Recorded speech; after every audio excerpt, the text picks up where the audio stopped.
হঠাৎ দেখা, রেলগাড়ির কামরায় হঠাৎ দেখা। ভাবিনি সম্ভব হবে কোনো দিন।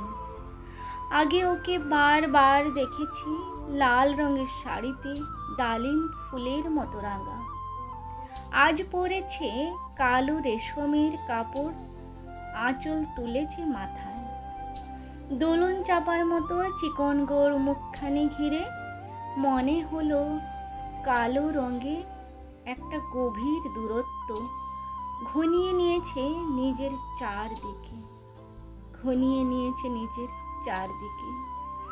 যে দূরত্ব সর্ষের ক্ষেতের শেষ সীমানায় শালবনের নীলাঞ্জনে থমকে গেল আমার সমস্ত মনটা। চেনা লোককে দেখলাম অচেনার গাম্ভীর্যে। হঠাৎ খবরের কাগজ ফেলে দিয়ে আমাকে করলে নমস্কার। সমাজবিধির পথ গেল খুলে, আলাপ করলেন শুরু। কেমন আছো, কেমন চলছে সংসার ইত্যাদি। সে রইল জানলার বাইরের দিকে চেয়ে, যেন কাছের দিনের ছোঁয়াচো পার হওয়ার চাহনিতে। দিলে অত্যন্ত ছোট দুটো একটা জবাব, কোনোটা বা দিলেই না। বুঝিয়ে দিলে হাতের অস্থিরতায়, কেন এসব কথা? এর চেয়ে অনেক ভালো চুপ করে থাকা, এর চেয়ে অনেক ভালো চুপ করে থাকা। আমি ছিলাম অন্য বেঞ্চিতে ওর সাথীদের সঙ্গে। এক সময় আঙুল নেড়ে জানালে কাছে আসতে। মনে হলো কম সাহস নয়। বসলুম ওর এক বেঞ্চিতে। গাড়ির আওয়াজের আড়ালে বললে মৃদু স্বরে, কিছু মনে করো না। সময় কোথা সময় নষ্ট করবার?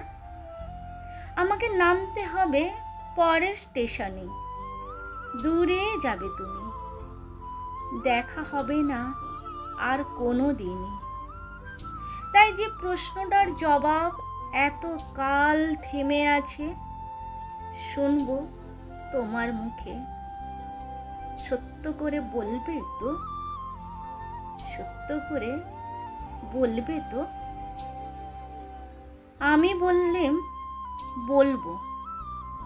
বাইরের আকাশের দিকে তাকিয়েই শুধুলো,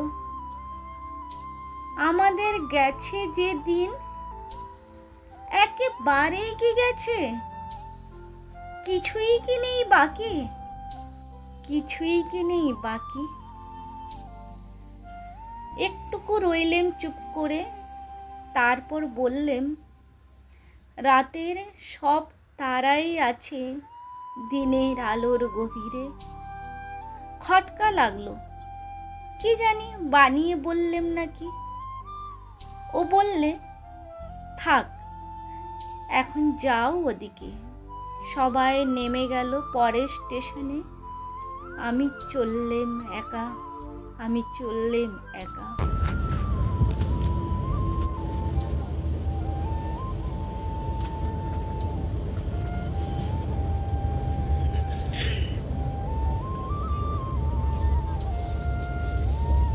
বিশ্বকবি রবীন্দ্রনাথ ঠাকুরের লেখা হঠাৎ দেখা।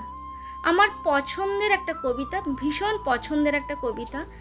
অনেক দিন ধরে ইচ্ছে ছিল পাঠ করার, কিন্তু সেই সাহসটা কখনো হয়নি যে পাঠ করে তোমাদের সাথে শেয়ার করব।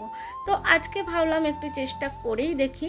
আমি জানি খুব একটা ভালো হয়নি, তাও ইচ্ছে হয়েছিল, তাই তোমাদের সাথে শেয়ার করলাম। আর যদি তোমাদের মনে হয় তাহলে একটা কমেন্ট করে যেও। তোমাদের একটা কমেন্ট আমাকে আরও অনেক উৎসাহ যোগাবে, আমার ভালো লাগবে ভীষণ। আর তোমরা খুব ভালো থেকো। এই কবিতাটা সত্যিকারে অনেকেরই পছন্দের। তো যাই হোক, খুব খুব ভালো থেকো। আবার দেখা হচ্ছে নতুন কোনো ব্লগে বা ভিডিওতে। টাটা।